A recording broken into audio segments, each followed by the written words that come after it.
a experiência de ser o vilã saindo na rua? Uma delícia. Uma delícia e absolutamente assustador. Jogar tênis você Conta nunca mais algumas pôde. experiências, vai. Pra Eu gente, era porque- moleque, eu era moleque. Quer dizer, não tão moleque, eu tinha 29. É louco. Você tá andando na rua, assim, de um dia pro outro. Aham. No meu caso, porque assim, Manuel Carlos escrevia, no começo ele dava os capítulos de 5 dias só, depois ele dava o capítulo de 2 dias, e depois ele escrevia, você recebia o capítulo na sua casa, que ia ao ar daqui a 3 dias, depois eu ia ao ar 2 dias, e depois você já estava recebendo o capítulo que você ia gravar Na hora. cena por cena, porque ele está assistindo a novela e escreveu. Ou seja, isso deixava tudo mais intenso. Então, quando ele escreveu, meu primeiro capítulo foi ao ar, eu tinha 13 cenas. Não lembro como se fosse agora, porque teve um monte de coisa na gravação que aconteceu. Mas quando esse capítulo foi ao ar, eu sempre assistia. Eu estava assistindo aquelas coisas do Rio que tem os sucos e a televisão lá. Já estava todo mundo olhando para mim, assim. Deve Diferente. ser uma sensação bizarra. Aí eu voltei para casa tal. Aí 2 dias depois eu estava andando na calçada, as pessoas davam uma desviada olhando. Porque eu não tinha feito nenhum outro grande papel na TV antes. Você apareceu como o cara da raquete. Eu era aquele cara. Quem é esse maluco? Sim. Vai que ele é assim mesmo. E o Marcos era muito insano. Então aí começaram a desviar de mim na calçada. Porque ele aí eu ia no cativava, restaurante. depois ele pau. Depois ele ficava bonzinho, não? Não ficava uma É, pessoa boa. fofo, Eu agradável, era criança, te eu amo, tinha não medo. vai se Então, repetir. tá O sendo um lance que pouco eu queria era esquisito esse. tá aqui. Eu queria que ele fosse muito legal. Sim, sim. Muito legal. Mas daí, assim, eu tava andando na calçada, as pessoas desviavam, depois eu sentava no restaurante que eu sempre ia, o cara não vinha mais servir. Aí não vinha mais atender. Aí O eu pessoal ficava da lá. padaria agradeceu por ser mudo. Aí eu, da loja, ninguém vinha nada. Aí eu entrei no avião, ninguém queria sentar do lado, que é uma história famosa que a mulher ia sentar do meu lado, teve um ataque. E aí mudaram ela, e daí o avião, a outra pessoa falou, não, aqui não vai sentar, aqui não vai sentar. Isso é um elogio à ficção, né? Exatamente. Nossa. Então, eu estou falando que é um barato. preocupante. Ao mesmo tempo que eu achava uma loucura, um absurdo, mas eu tentei não ficar muito cabeça. Eu comecei a falar, cara, isso é demais. Na hora, Ficar- você tentava conversar com a pessoa? Tentava, mas daí ninguém. Eu fui assistir um espetáculo Caruso. Caruso e a Irene faziam um espetáculo que chamava de Intimidade Indecente. Até ele tá refazendo agora em Lisboa. E eu fui assistir, eu lembro, eu tava na fila para pegar o ingresso, a mulher veio e me deu uma guarda-chuvada do nada.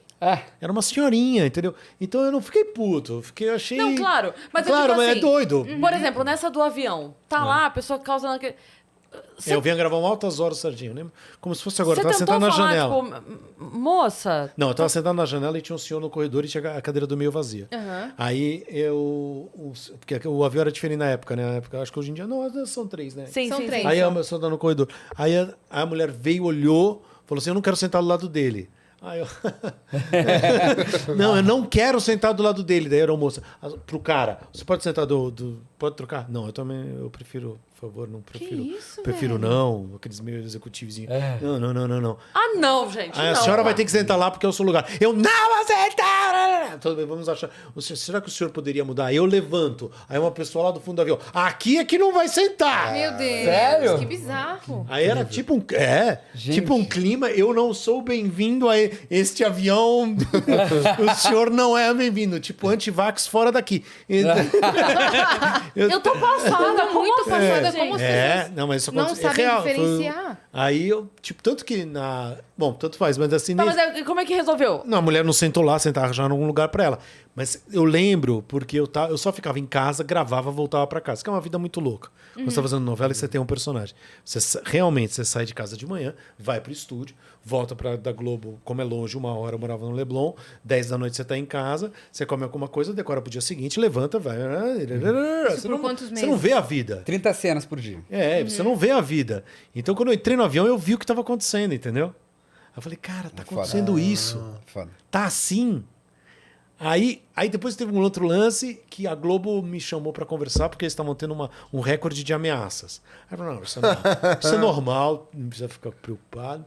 A gente só tá tendo um recorde, a gente quer botar uns seguranças de umas coisas para você ficar mais tranquilo. Eu falei, não quero segurança, vocês estão exagerando. Cara, de repente tinham Não 2 estava. seguranças na frente do prédio, que era um prédio baixinho lá no Leblon. E aí eu tive 2 dias sem gravar, porque o Maneco não escreveu a cena. Eu ia sempre no mesmo lugar, no Argumento, na livraria que eu gostava, no Leblon, blá. Cara, as pessoas olhavam feio. Acho que era um outro tipo de envolvimento também com uma novela. É. E também com um ator que a princípio ninguém sabia de onde tinha aparecido. Total. E com um personagem que era um canalha. Sim. Por mais que eu fale isso. Quantas vezes eu fiz cena de raquete na novela? Eu não sei. Mas quantas cenas eu fiz batendo na Helena? Foram 3. Foram 12 minutos. São 12 minutos em 5 meses, há 19 anos atrás. Isso ficou marcado pra São sempre. 12 minutos a gente está falando de raquete. Olha a loucura. Isso quando não te falam que você é o Tom Hanks. Que não sou. Que não tem nada a ver. Tem uma parada que eu acho muito foda. Tem várias, na verdade, sobre o que você disse. Nossa, eu tô passada até agora. Tem um mas você pessoal não do tem ideia avião, da Eu, intensidade. eu tô naquele avião ainda. Não, mas teve várias. Relato Selvagem. Não, mas teve várias. Várias Que assim. É que eu não vou lembrar de louco tudo. Quando chovia, eu me liguei que eu não podia ficar. Para atravessar a rua, eu não ficava na ponta da calçada para atravessar a rua, porque todo carro passava na poça da água para me molhar. Se te Eu tô via. muito chocada. Caraca. Tô falando um detalhezinho, né? Aham. Quando não passava gritando, xingando, enfim. Não, a gente deve pensar assim, isso deve Cara. acontecer porque as pessoas são muito, talvez, não tenham muita dimensão de uma produção audiovisual, a ficção versus a realidade. Deve ser, talvez, pessoas com menos trato intelectual ou cultura. Não. Eu vou O mais legal é o... Não. eu vou citar isso. Eu mesmo odiava. Eu vou A citar, velhinha da raquete, do guarda-chuva era eu. eu vou citar Tony, isso. só pra também não ficar. A gente tava com o Tony em Portugal fazendo peça, a gente fez a peça lá. E a gente ia de metrô, porque o teatro era um pouquinho distante, enfim. A gente ia de metrô. E aí a gente tava no metrô, eu e ele adorava isso, gargalhava. Que a pessoa, o senhor veio e falou: o senhor pode mudar de comboio, sei lá como é que eles falam, não? Comboio. Comboio, por quê? Porque minha mulher não gostaria do senhor na nossa presença. Porque a novela tinha bombado lá também. Mas como assim? Aí o Tony... Não, meu senhor, veja bem. Na verdade, nem tanto, porque o Tony ia tudo camuflado com as coisas, só ficava os olhos de fora. Mas aí eu mudei de trem, de vagão do metrô. Porque a mulher ficava nervosa da minha presença. E o marido achou que eu estava lá, que era eu que tinha que mudar. Né? O homem da raquete, pelo amor de Deus, Mas voltando ainda no A Tony, história dos incomodados que se retira acabou, acabou, né? acabou. Acabou. um caminho inverso, até que ó, fazendo novelê, a galera comentou muito, eu não lembrava, que é o Torre de Babel, que é o oposto. Tony mal. Mas depois ele tem que ficar bom porque o público não aceita. O Tony era o vilão da novela, no começo da novela, ele que derrubou, e o público fala, não, o Tony, ruim. Não o aceito. Tony é bom. E, pum, roteiro, autor vem, muda. Tony é Agora o Tony é bom, vira um ossinho, porque o público não aceita. O oposto também não aceita o Tony mal. Não, mas aí já com o background do Tony Ramos. Aí fica acho louco o dano, a primeira ser esse, e pum, e fica, e caralho. Você sabe uma coisa que aconteceu assim, mas aí não que tenha sido uma comoção, mas aconteceu comigo. Quando o Hassum, ele fazia o quadro do Seu Saraiva, né? Ele era o que gritava. O Seu Saraiva, né? E aí, quando o Seu Saraiva faleceu, ele foi pra fazer o Seu Saraiva, né? E eu falava assim, Lelê, eu não consigo ver você...